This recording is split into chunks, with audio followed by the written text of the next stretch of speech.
Hello guys, good day. Today we are going to discuss the implementation of basic operations in array using C language and the Java language. So for C language, I will be showing you the program already, while I will be doing a demonstration of the Java version of implementation of these basic operations. Shall we start with the um, traverse operation in C language? So as you can see, this is the complete program in C language for doing the traverse operation. So of course, we started with our include stdio.h, our header, and then our main class.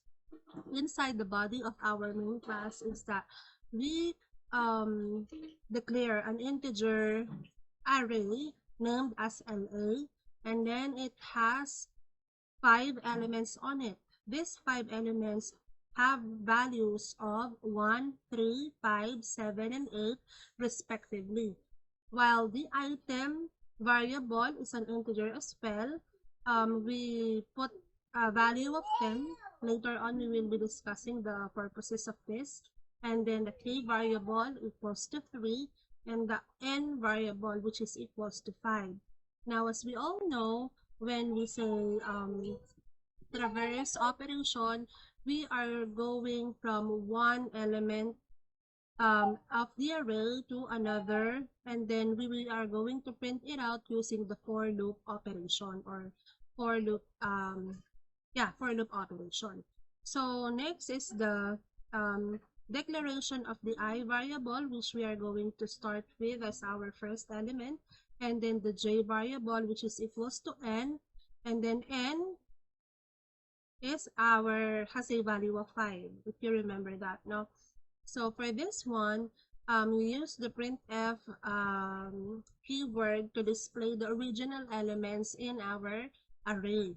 So enable for our compiler to be able to display all of the elements one by one. We are going to use the following format: print LA, and then we call in the variable or the initial value of the element, which is 0, and then the I is initially declared as 0 as well. That is why, if you can see on the outcome, we have seen L and then LA, and then the elements increase from 0, then with the incrementation of 1 up to the fourth element. So don't be confused. Even though we have 5 elements in our array, what we are going to see here is a number starting from 0 up to 4 only, because our elements always start with 0. And then we actually use the I variable. So as I have mentioned a while ago, we're gonna explain this one. We are going to use the I variable, which is equals to 0, to display or to navigate through the values of our elements, which are 1, 3, 5, 7, and 8 respectively. So that is the traverse operation using C language. Now, we are going to use Java programming language this time for us to display to implement the traverse operation in array. For the traverse operation in Java, we are going to use an online Java compiler. So this time, I will once again use the programmers.com to do the iterating array or traversing operation in array. So let's make a comment to introduce that this program is about a traverse operation. Implementation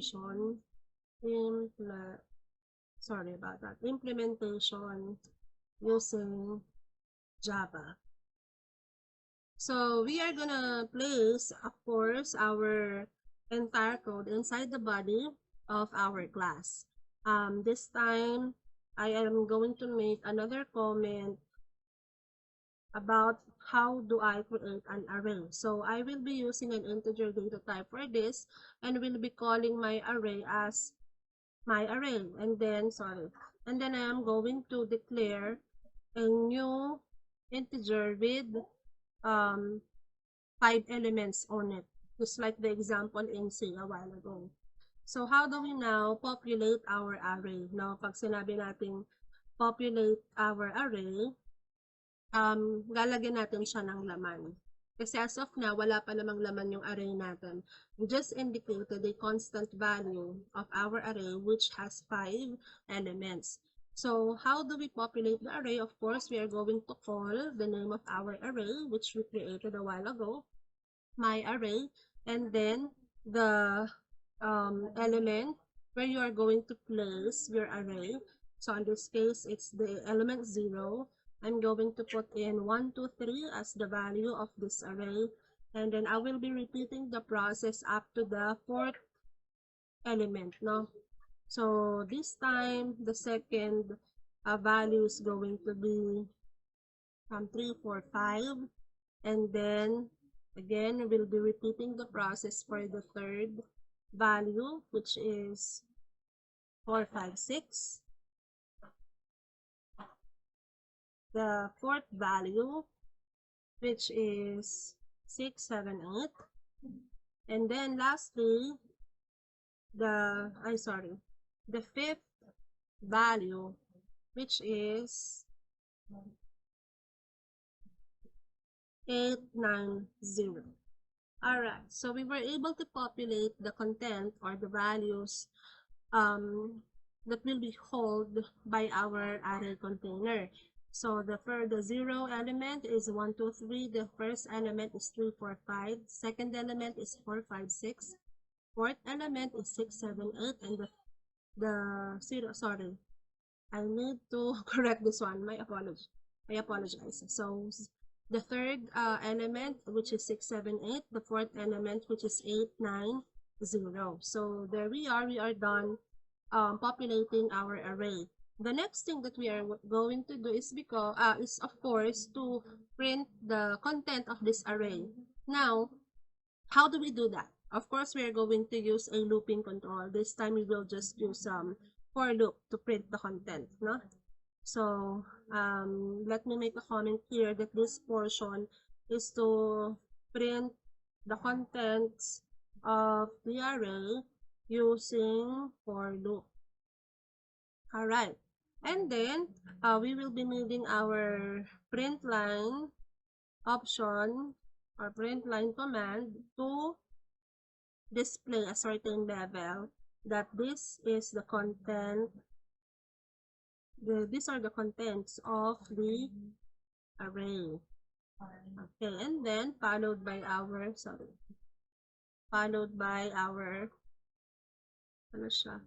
about that.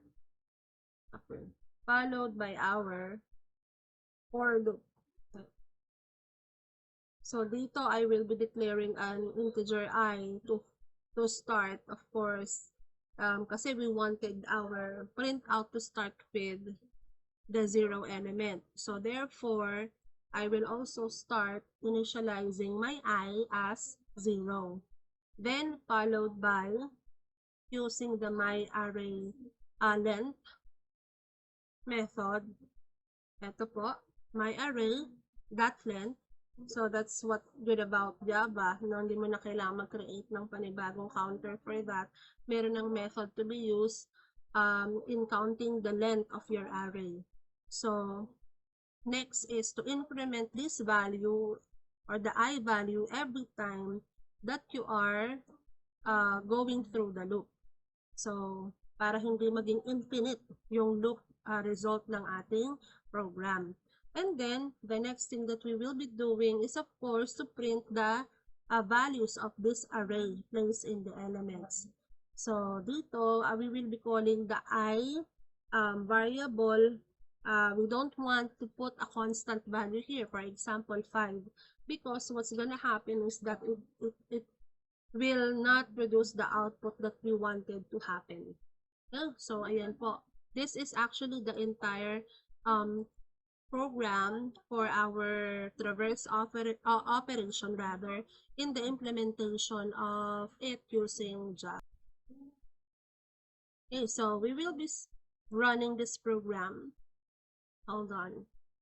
Okay, now let's just wait for the compiler to read it. Now, so as you can see, it's 1, 2, 3, 3, 4, 5, 4, 5, 6, 6, 7, 8, 8, 9, 10. So of course, hindi naman tayo naglagay ng parang line break for this para magkaroon ng spaces o kaya naman ng what we call this, ng new line to display the arrays. If you want spaces to recognize, for easily recognition of the values of your array, and then maglagay lang tayo.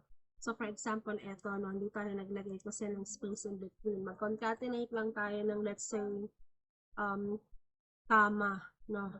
Comma in the space after it para magkaroon din ng spaces yung ating outcome. So let's run the program and let's check the changes. So as you can see, ayun, naglagay tayo ng comma and space after each display, kaya meron na tayong mas magandang representation ng ating array. Hindi nga lang sumobra tayo sa dulo, no? Kasi part pa rin siya ng program natin. Alright, so that's our traverse operation in Java. The next thing that we are going to discuss is actually the insertion operation. No? So in the insertion operation, what important here is that first you must know what is the element that you wanted to insert and which position you wanted to insert it to, so that you'll be able to produce the correct outcome for this. So this is our algorithm for the insertion operation. In fact, there are two algorithms that I prepared for you guys. Yung first approach natin is this one. I will just read the algorithm for you. First, get the element to be inserted. So let's say yung pangalan ng variable na gagamitin natin is x. Then, the position at which this element is to be inserted. And we are going to use a pos variable for that. Create a new array with the same size, one greater than the previous size. So for example, you have 5 elements.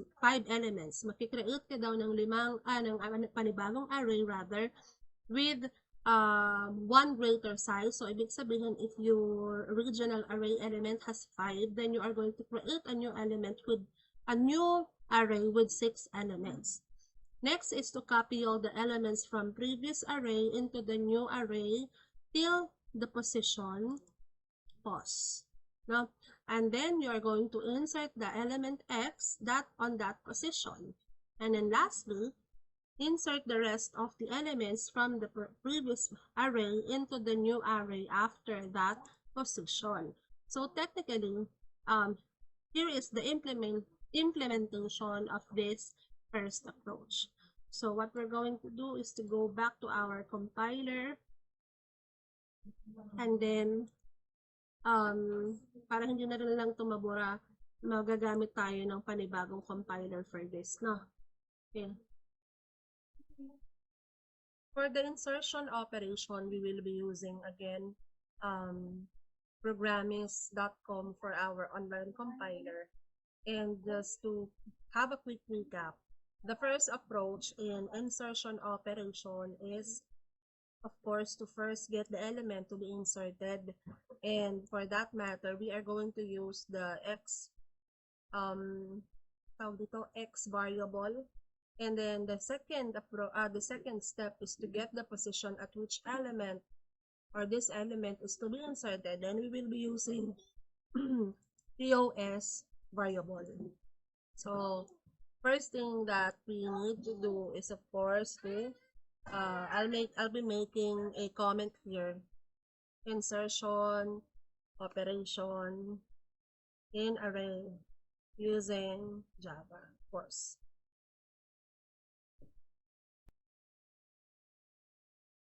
And then after the comment, I will be importing some packages that we will be using for this program, such as the input-output package.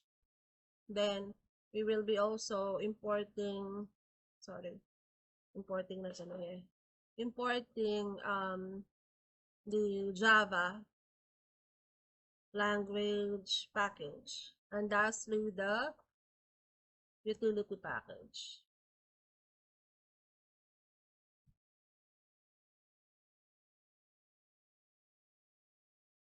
Once we are done changing all of this, I will be naming my class as Insertion Operation or Insertion Op. And then, of course, for this matter, we will be creating some methods later on. But for the time being, I will be starting my program on my main function where we are going to, of course, create our original array. And for that one, we need a couple of variables. First, I will be declaring an integer n. So, kanina nga, ito yung nasabi ko kanina, no? I need some variables for that, and then n, integer I, then mamaya wala pa siyang laman. So, the purpose of the n is for the number of elements, no? Kung ilang elements meron tayo sa array natin. So, magkakaroon tayo ng 10 elements. And this matter, magde-declare ako ng panibagong variable ko para na to sa array. Yung array natin, will be consisting of the following. Siguro gagamit na lang muna ako dito ng 1 to 10. 1, 2, 3, 4, 5, 6, 7, 8, 9. Para later on, sa outcome, madali niyong makikita yung i-insert natin na bagong element. And then, ito yung pag-initialize natin ng array. Now, with the size of 10. Next is, of course, I wanted to print that original array para makita ng user kung ano-ano yung content ng array ng dineclare natin sa program. So, ito, palitan ko na lang ito. Dito, gamit na tayo ng package natin, ng method galing sa package natin. So, ano yan, ma'am? Yung pag-print ng array without using for loop. Arrays to string. Pangalan ng array natin is ARR. Okay, so ayan po. Let's take a look on the output of this. Wait lang ha guys, kasi natabunan yung run.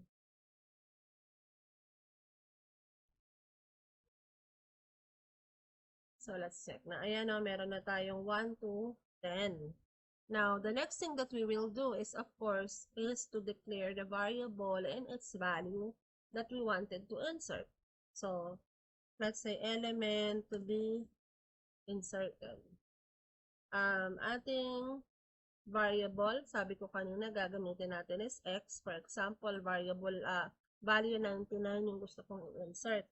Now, saan ba natin siya i-insert? Yung position at which element is to be inserted. Tanang natabunan na ng ano. Ibaba ko lang ito para makita nyo. Yan. So, dito, magde-declare ako ng pos. So, sa nabanggit ko kanina dun sa algorithm natin. Sa position 5 ko siya i-insert. So, dito natin siya ilalagay. Yung 99. Then, ang susunod natin na gagawin is magkikreate ako ng bukod na, anong tawag doon, na function para sa aking anong tawag dito? Function ko para sa aking array, no? Yung ating pag-i-insert. So, yan. Parang akong nawala doon. So, yung pag-i-insert natin ng array, tatawagin natin siyang insert x na lang. So, kasi nga is, si x yung in-insert natin doon sa list of arrays natin. So, this time, gagawa ako ng method to start with yung access modifier ko na public, static, integer, and then, tatawagin kong insert x yung pangalan ng ating method. So, sa loob ng insert x, kailangan po yung mga variables na dineclare natin kanina, yung n, yung array mismo natin na variable, and then yung value natin or variable na i-insert natin at yung position kung saan natin siya i-insert. So, after that, sa loob ng method, magde-declare ako ng panibagong variable na I. Gagamitin ko yan para sa create natin ng looping control. So, another variable dito, yung new array. Bakit tayo may new array? Kasi remember guys, makikreate tayo ng panibagong array kung saan nandun na yung ating bagong element. So, to do that, we initialize a new array and then equals to new int n plus 1. So, naalala nyo ba kanina yung n natin, ito yon, it is the number of elements. So, naging plus 1 siya kasi may panibago tayong element na i-insert. Kaya, in total, magiging 11 yung total number of elements na meron tayo. Now, the next steps that we need to do is of course to insert the elements from the old array natin, from array, ito yung old array natin, no? Ito, from R to new R, which is this one. Old array to the new array. And then, after nun, ang susunod na step is to insert yung all elements till pause. So, ibig sabihin, for example, ito, 1, 2, 3, 4, i-insert natin. And then, dahil sa fifth position natin gustong i-insert yung panibago nating element, fifth position, i-insert natin yung x. Then, ikakopy natin yung remaining original elements after the position. So, ganun yung gusto natin mangyari. So, insert all elements till pause. And then, sabi nga dun sa step natin, sabi ko nga kanina, insert natin yung x element. Ito yung new element, no? New element. And then after that, insert uli natin yung insert the rest of the old or of the remaining elements. Okay, so yun yung mga gusto nating mangyari sa ating function. Now, what do we need to do? And then, of course, para magawa natin itong mga steps na ito, we need a looping control. We will be using for loop. And then, yung I na dineclare ko kanina, ito na yung gagamitin natin for that. Start tayo sa 0 element. So, yung first element kasi natin is with the address of or index of 0. And then, I is less than n plus 1. Pag may plus 1 tayo dito, remember, kasi bagong array na yung tinutukoy natin. Yun na yung 11 elements na. So, I plus plus. Kailangan lang natin syempre mag-increment every time na bumabalik yung control natin sa loop. Then, kailangan ko ng conditional if para alamin kung nakarating na ba yung loop natin dun sa position. -1 kasi remember nag-start tayo sa 0. Kapag nangyari yon, yung new array natin is i-insert natin kay array. Or rather, vice versa pala, no? Yung original array natin, i-insert natin dun sa panibagong array natin. Okay. Next condition na gusto kong malaman is if si position ay equals or si I is, madoble yung if ko. If si I is equals na dun sa position na hinahanap natin. So, -1 uli yan. Remember kasi ito ay nag-i-start yung counting ng elements sa 0. Kapag daw si position ay nandun, si I ay nandun na sa position na hinahanap natin which is 5. And then, ang gagawin natin is to put the value of x to new array. And kung wala naman dun sa tatlong yon, yung tumama, then ang gagawin natin is to put the value of the old array to the rest. Ibig sabihin nito, ito na yung part kung saan i-insert na natin yung the rest of the remaining elements kasi nalagay na natin yung position or yung new element natin dun sa position kung saan natin siya ilalagay.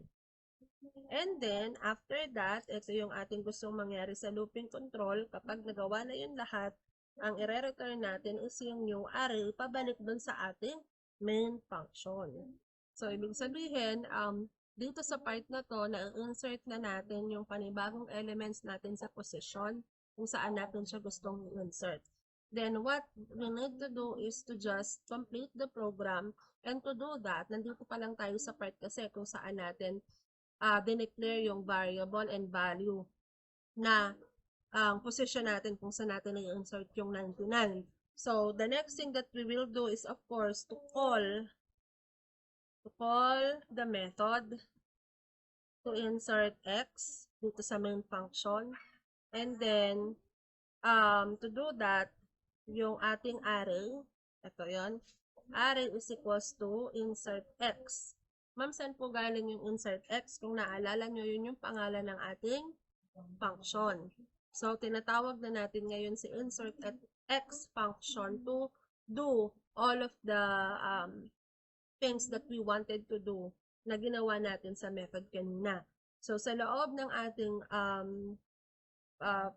argument, ilalagay natin yung mga variables na kailangan natin. Yun yung n, r, x, and the position. So, yung n natin, if you remember, ito yung size or number of elements natin. Yung r, ito naman yung value of elements. Yung x, yung 99 or element to be inserted. At yung pos is kung saan natin siyang lugar i-insert. So, after that, dahil meron na naman tayong function, pupunta lang yun dito, babalik yung new array. The next thing that we will do is, of course, to print na yung panibagong array, to print the new or updated array. So, to do that, katulad lang nito, ito kanina, yan, copy ko na nga lang ito. I-edit lang tayo ng kanina. Ayan, so, yung ating panibagong array, lalagyan ko dito ng new line para hindi magsunod-sunod. Ito kasi initial array kanina, no? Ngayon, yung array natin with ipa-plus ko yung x, yung value ng x, which is 99 at this point. Tapos, inserted at position. Then, ipa-plus ko yung pos na variable. Tapos, new line na lang ako para bumaba yung mga, yung mga text, no? And then, plus arrays to string. Yan. So, sabi ko nga kanina, it's almost the same. Meron lang akong baguhin na konti. Gawa lang para na to sa updated array. So, ito na yung ating kabuuan ng insertion function. Kung wala akong mga errors sa program, this will run automatically. Kapag wala, magde-debug tayo. Okay, so, syempre, meron tayong mga ilan sa mga hindi napapansin, ano. Katulad nito, insertion operation, error not a statement. So, babalik lang ako kasi ito na doble ko yung equals sign. Dapat isa lang. Kasi hindi naman siya logical operator. Saan yung part ito? Nag-aano lang tayo, assignment operator. Okay. Yun. So, ito yung initial array natin. And then, array with 99 inserted at position 5. So, ito na po siya, 1, 2, 3, 4, 99, then the rest of the remaining elements.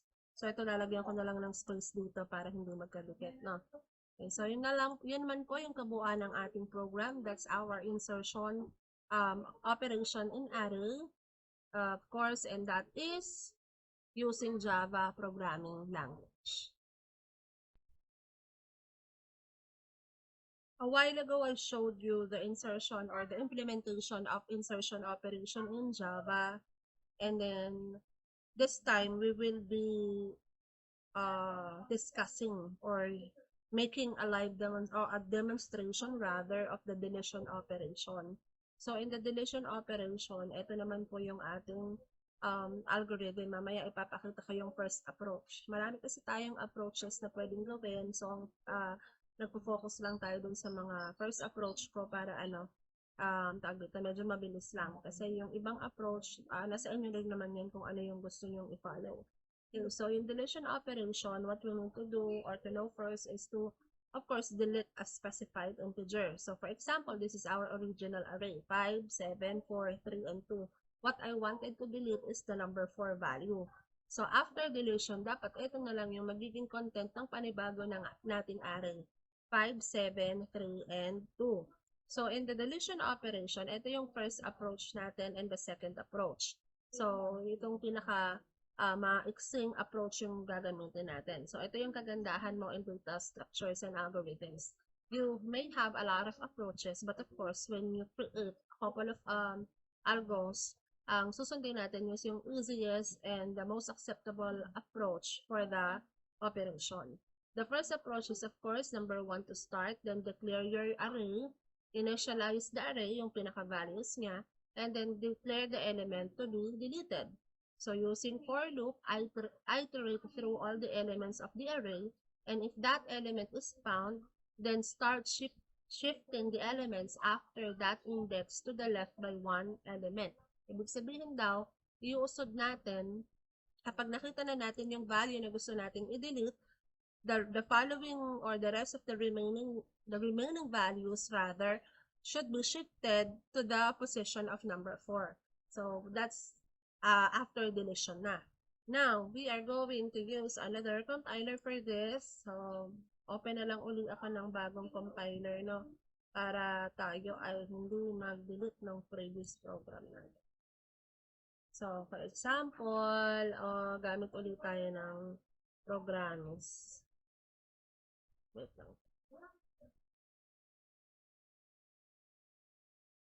So, ito po yung compiler natin. And then, of course, gagawin muna natin is to make some comments here. Deletion operations in array using Java.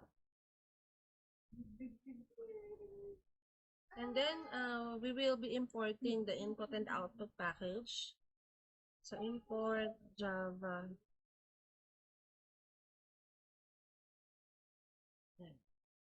And then, after that, sa loob po muna tayo ng main function. No? So, ito yung lagi kong inuuna. So, of course, what we wanted to do first is to declare and initialize yung ating array. So, integer array. And then, sa loob po nun, let's say, gagamit tayo ng 2, 4, 6, 8, and then 10. And ito yung values natin. No? Then, create tayo ng int n. And then, yung length niya, bibilangin natin. Tapos, yung x natin is the value that we wanted to delete. No? So, this time, I wanted to delete 6. So, yun po. No? Next is what we need to do next is, of course, to delete na yung x natin from array. So, to continue, no, yung ating delete is, of course, i-delete natin si number 6 from our array. So, to do that, itong ating n element natin is lalagyan natin or tawag dito, magkikreate tayo ng ating function to delete x. So, tatawagin natin siyang delete x. Ito yon. And then, sa loob nun, ilalagay natin yung ating arguments na array, yung n natin, and yung x. So, yung n natin kasi, gusto nating mangyari is makapag-declare tayo ng panibagong length after deletion. So, kaya yung ating function, magiging value nun is ilalagay natin sa n. So, after that, before we proceed to the rest of the program, makikreate na ako ng function na kailangan natin to delete yung ating element na gustong i-delete. So, this time, makikreate tayo ng function and then mag-i-start tayo, static in delete X, no? So, yun yung pangalan ng ating, eto, kailangan pareho sila ha, they should be exactly the same. So, sa loob nito, dahil ito yung ating mga arguments, magde-declare ako ng panibagong data type dito, yung ating array, yung ating n, and then yung ating x. So, take note, puro integer to kasi integer din naman natin dineclare to dun sa ating main function. Sa loob ng ating program, by the way, I will change this first. No? Dito pala na-pass. Bago yung hello world. Deletion operation. So, this time, anong gusto nating mangyari? No? Yung function natin, function delete x, will remove the element, yung x variable, from the array. Tapos, ang susunod yung gagawin is to return the new size after removal ng ating element. So, size is reduced only when x is present in the array. Ang ibig sabihin natin, mababawasan lang ng isa yung bilang ng ating array kung may makikita tayong value na dineclare natin, which is 6. So, of course, on our naked eye, makikita natin na meron naman talagang 6. Therefore, dapat ito ay from the element 1, 2, 3, 4, 5, 5 elements, ang i-return nitong ating function is 4 na lang dahil meron tayong number 6 sa ating array. So, the next thing that we will do is, of course, inside our function is to search yung x in the array list. Okay, so declare muna ako ng integer I para sa aking for loop. Okay, so first, yung for loop ko is to use I, of course, dahil nagsisimula tayo sa index natin ng 0 palagi kapag sa array, mag-start tayo sa 0. Then, yung n natin is yung size ng ating array, which is 5, ano, yung size. So, 1, 2, 3, 4, 5. So, yun yung ating n. And then, increment yung I natin every time na naglo-loop yung ating program. Sa loob nito, if r I is equals to x, so dito, for example, starting from 2, kapag daw si 2 ay equals na sa x, on this case, magre-return nyo ng false. So, hindi niya pa gagawin yung re-reduce ng element. Kapag nakita niya na si 6, doon pa lang siya magre-reduce ng element. So, yun yung gusto nating mangyari. Now, kapag daw nakita na niya yung x value na hinahanap doon sa list, ang gusto kong mangyari is to make a breaking point. Ibig sabihin, mag-i-stop yung program. No? Kapag mag-stop yung for loop, rather. So, kapag nag-stop yung for loop natin, the next thing that we will do is to syempre, teka, lagay ko muna dito yung explanation. If x is found in the array, reduce size of the array and move all elements on the space ahead. So, next, paano natin yung gagawin? Yung n natin, remember yung n natin, ito yon. Initially, yun ay 5. No? Yung n natin is 5. I-minus lang natin ang isa. So, again, katulad ng nabanggit ko kanina. Ma-minus lang natin ang isa. So, yun ang gusto natin mangyari. Pero, syempre, itong part na to, kailangan natin siyang ilagay muna sa if. No? Kailangan. Bakit natin to kailangan ilagay sa loob ng if? Kasi may gusto tayong condition na hanapin. Kapag kasi I ay less than n, ito yung gagawin natin. Hello guys, no sorry. I didn't notice na naputol yung recording kasi 10 minutes na pala. So, balik lang ako dito. Natapos ko yung program without realizing na hindi na pala siya nagre-record. So, explain ko lang, no, kanina. Ito yung last part kung saan natapos yung recording. So, dito, of course, binabawasan na natin yung value ng n. So, from this 5 elements, gagawin na natin siyang 4 elements kapag nakita ng ating for loop yung value na hinahanap natin. Meaning to say, kapag may nakita daw tayong 6 dun sa array natin, mag-create tayo ng panibagong array natin at i-insert natin yung, not really mag-create ng panibago, rather, magre-reduce tayo ng array size. So, magiging 4 na lang siya. And then, i-move natin lahat ng elements on the space ahead. So, for example, ito, dahil binawas na natin si 6, yung number 8 and 10, ilalagay natin siya papunta dun sa position ni number 6. So, ito yung magiging pinaka-code para doon.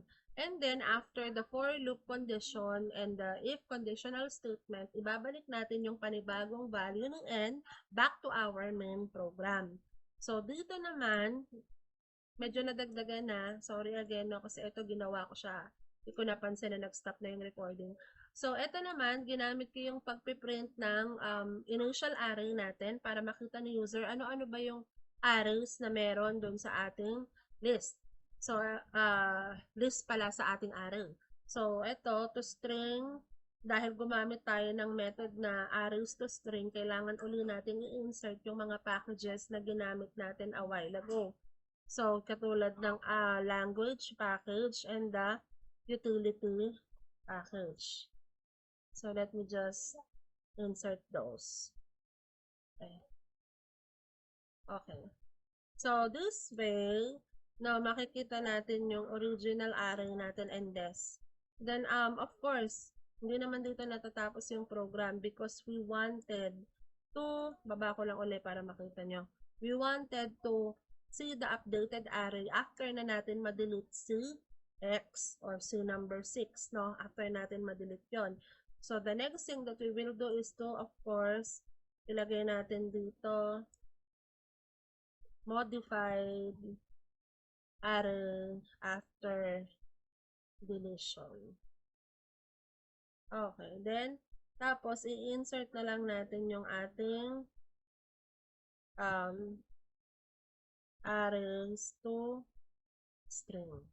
Para hindi na ako gagamit ng for loop. Kasi kapag wala tayo nitong method na to, gagawa tayo ng for loop doon. So, ito, pinasimple lang natin yung ating code. Pina-exe lang. Run ko na po ito. Pag walang error, magra-run siya. Pag meron, debug ulit tayo. Okay, so yung if, ito, ay kinulang ako ng closing parenthesis. Babalik lang ako doon sa if ko. Sa taas. If, ito. Yan. Okay, run po ulit natin.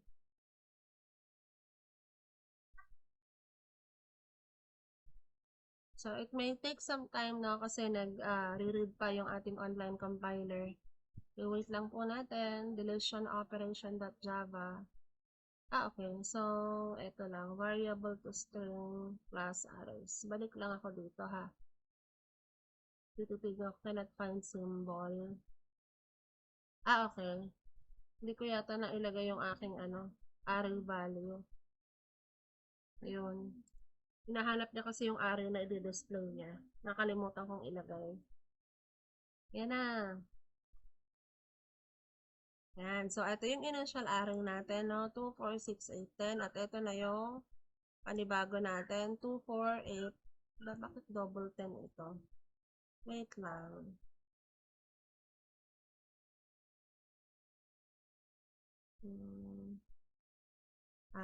Okay. So, pinalo niya yung original set ng array. So, ang gagawin ko dito, subukan ko siya, ha? Wait lang. Gagawan ko to ng panibagong program na lang. Hindi na lang ako gagamit ng anong tawag doon. Hindi na lang ako gagamit ng function. Gagawa na lang akong for loop. Tingnan natin. Kasi, ginagawa niya, kinapin niya yung last element. Kaya nagdoble yung 10. So, maminusan natin to ng isa. Okay.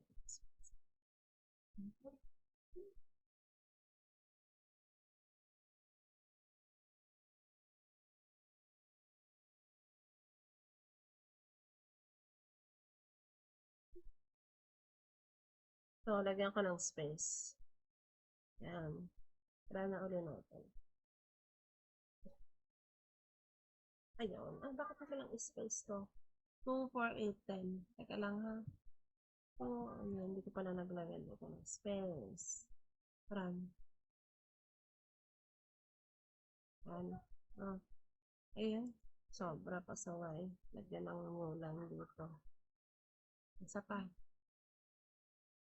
Para maganda yung outcome. Ayan. So, meron na tayong initial array and then ating modified array after deletion. So, ito kasi, no, natanggal natin yung, or nalagyan natin siya ng condition na kino-compare yung n, ito yan, no, kino-compare yung i dun sa n na with -1 na.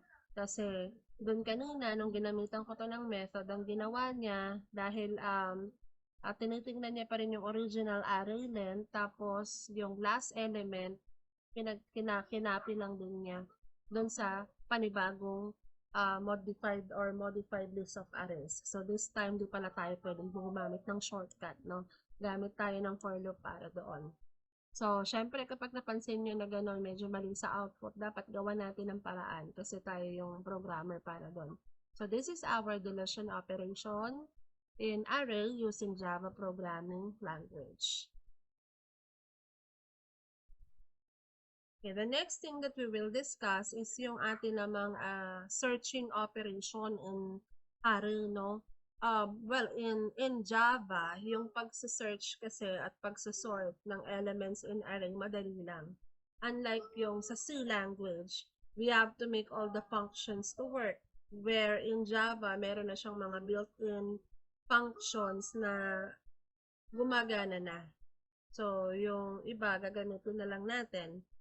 So, for the searching of array in Java, teka, balikan lang natin yung slide.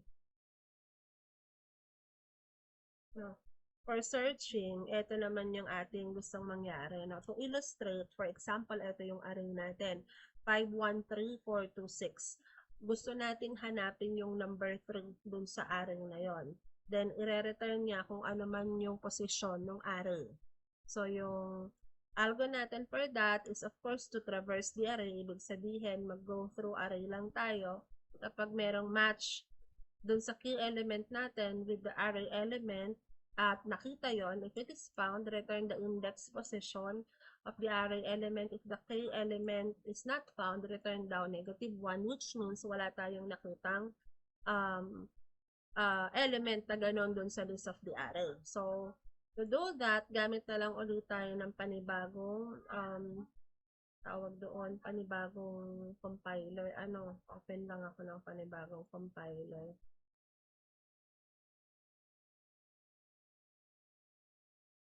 So, ito naman yung ating magiging search an array in Java. Ito na lang, gawin ko na lang itong search operation. Okay, so, ang gagawin natin, of course, again, is to import yung necessary package na kailangan natin gamitin, yung Java utility package natin. It consists of some of the methods that we need later on. And then,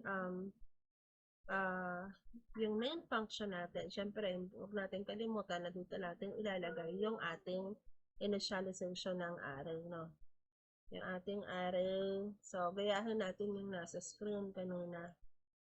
513426. 513426. Okay. Now, ito yung ating array. The next thing that we will use is, of course, to use binary. Ito kasi yung purpose kung bakit tayo may utility function. Using binary search to search for the desired element. So, gamit tayo ng index variable to search, no?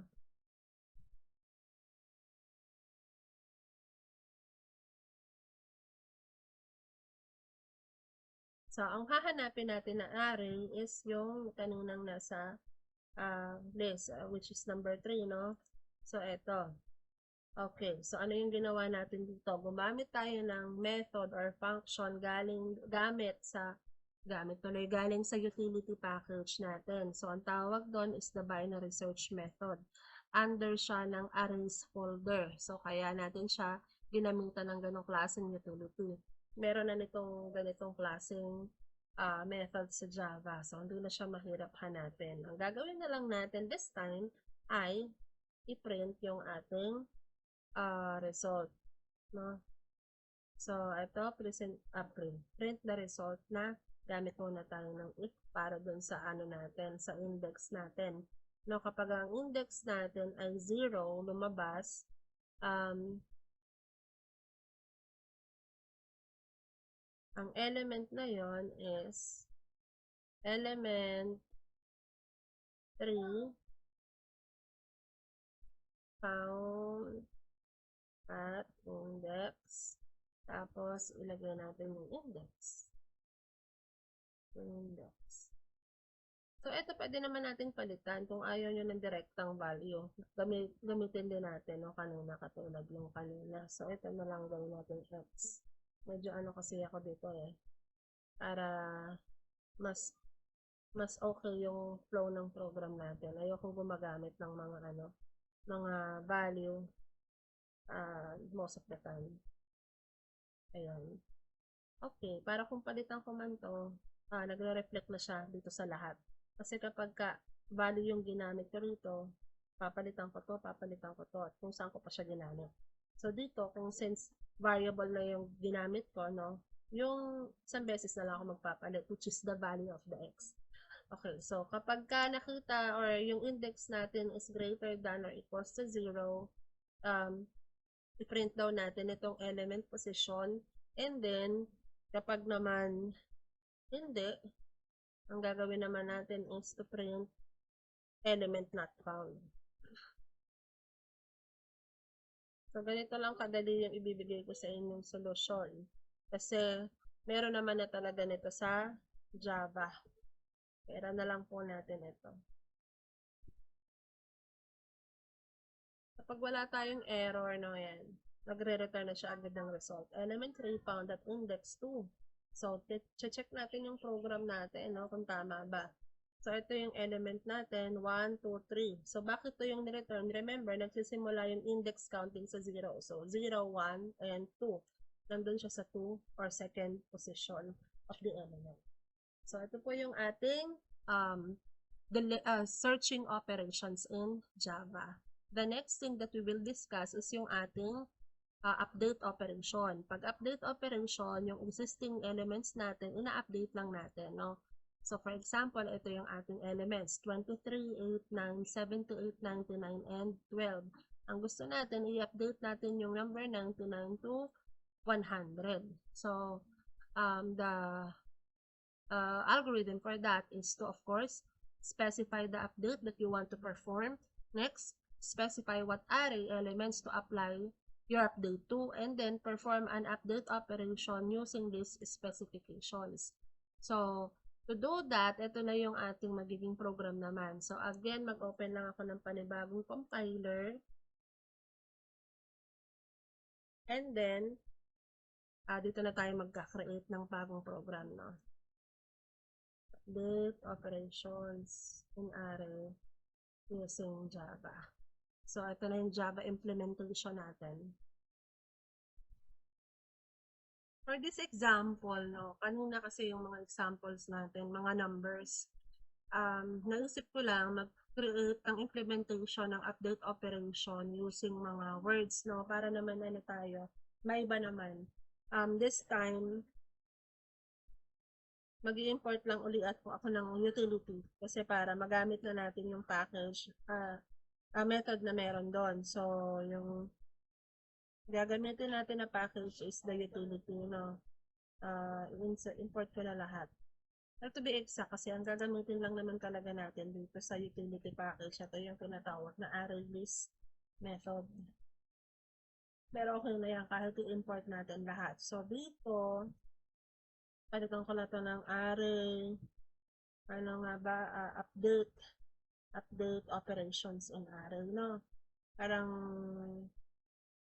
maiba naman tayo. So, gamit natin ang array list.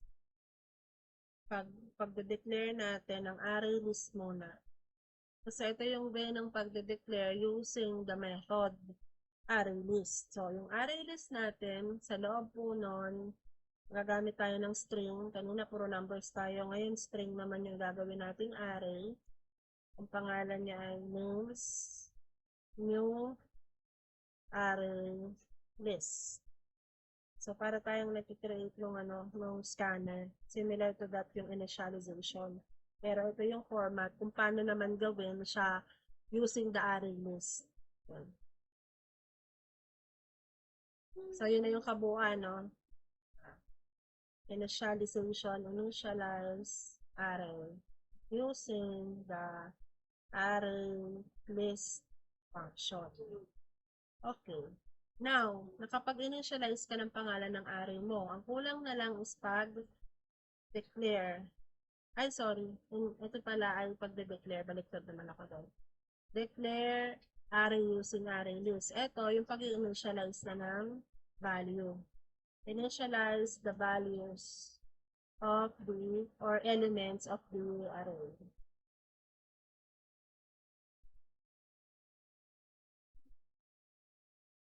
Okay, so, next po natin na gagawin is to call yung name ng ating array, which is names. So, add, and then, sa loob ng ating parameter, ano ba yung text na i-add mo? Sorry guys, I have to pause the video a while ago kasi umulan. Naambol din si pwesto ko. Okay, so ayan, mag-add na po tayo ng values ng ating mga array, no? Dito gamit tayo, for example, Ana. I'm sorry. Ana. Tapos, ulitin natin to. Si John. Bumaglo yung aking. And then, for example, si Max. Now, ito yung aking array, no? Tatlo lang yung ilalagay ko. And then, ang susunod na gagawin natin is to update na, no? Update yung ating element. Next po natin na gagawin to update is, of course, tawagin natin yung name natin. Kumila ako ng names. Names. Set. Yung function na yun is available na rin sa utility package natin, .set. Tapos, yung element position, at saka kung ano yung ipapalit mo doon. So, for example, is smooth. Anong ibig sabihin natin dito?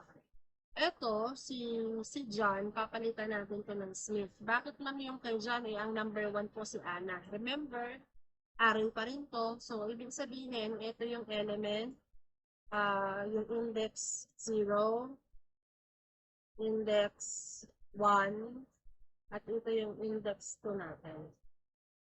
So, kapag select mo yung index 1 mo, ito na yung tinatawag natin. Yung si element na. Now, gagamit na lang tayo ng for loop, string, name, numbers. And then, sa loob ng for loop natin, ipapaprint na natin lahat ng ating ginamit na or content ng ating array type. So, names. So, ilan lang natin. So, no, I wanted to see the output din kasi parang baka kailangan ko mag-add ng mga spaces.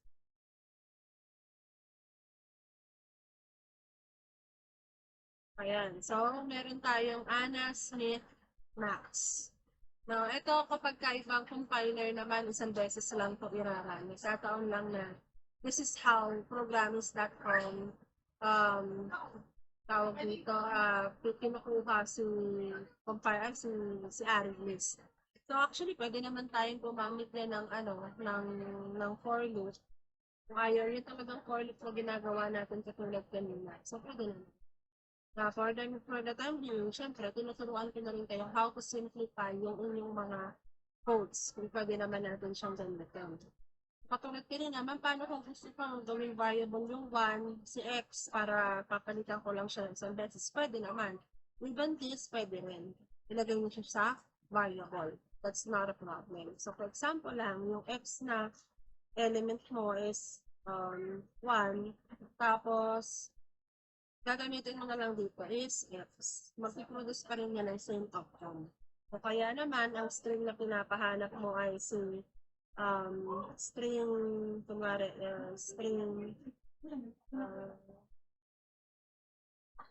string nyo nun is palitan natin ito ng don.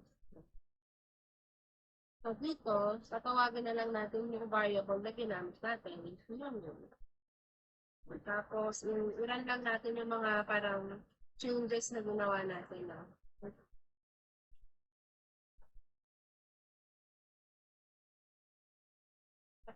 I-discrepancy lang again sa outcome ha.